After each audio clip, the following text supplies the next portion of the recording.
Hi, and welcome to another Hampden Technical Minute.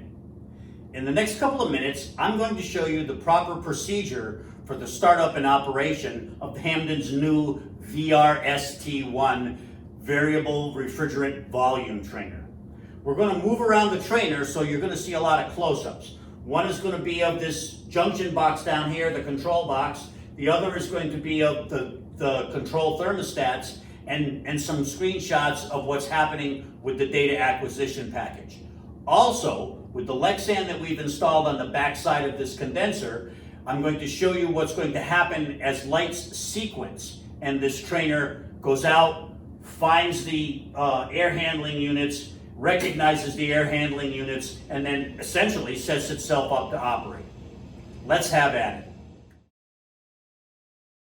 So, we're here at the fuse box, and what we have are 4 different breakers. The main, the floor mount, the wall mount, and the outdoor unit. The main is talking about the ceiling mount unit, but it also supplies power to the rest of the trainer. So we're going to put on all of the air handlers first, before we start the condensing unit. Once we've thrown those 3 breakers, we need to wait until the Daikin control thermostats come up and bring themselves online. In a minute, you'll see it'll display temperature and it'll bring itself to a static point.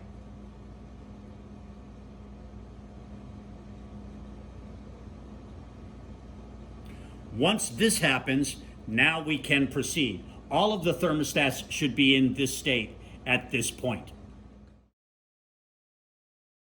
The next thing that I would do would be to start the computer to bring up the Daikin software just so that we can observe what's happening later on after we turn the condenser on.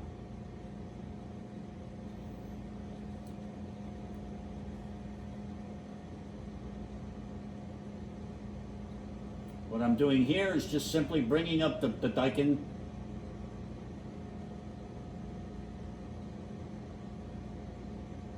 data acquisition software.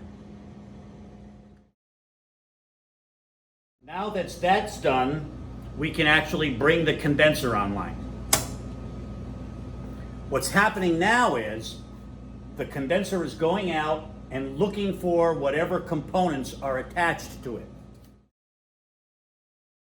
I've come around the other side of the trainer so that you can look inside the Lexan into the condenser itself. You can see that the circuitry now is trying to find the various air handler units that are out there. It's going to recognize them, and when that second light stays solid and the other lights go out, the trainer is ready to be used. You'll also notice, whether or not you're looking at it, that there will be a change in the volume of the air that comes out of the air handlers. I've come around the front of the unit and I'm bringing the data acquisition software online. I hit record, there's already a test in there. I hit set customer, okay, and what you see now are the 3 air handlers and the condenser. As you can see, the light has turned to green and it says normal. It's communicating. It's looking for these so that it can set itself up. I'm just going to let this play so that you can see what happens. You now see that it recognizes the 3 air handlers, but the condenser is still setting itself up and should come online shortly. This whole process takes probably 10 minutes to go through.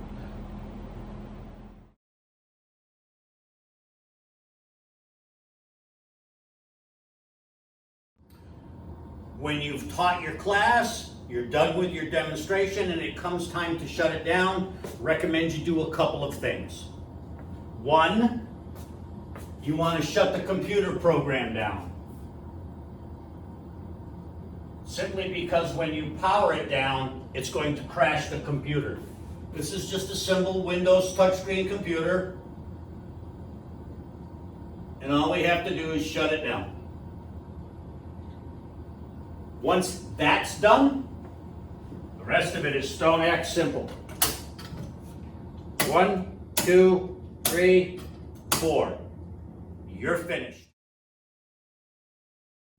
And that is the basic startup and shutdown for the Hampden H VRST1.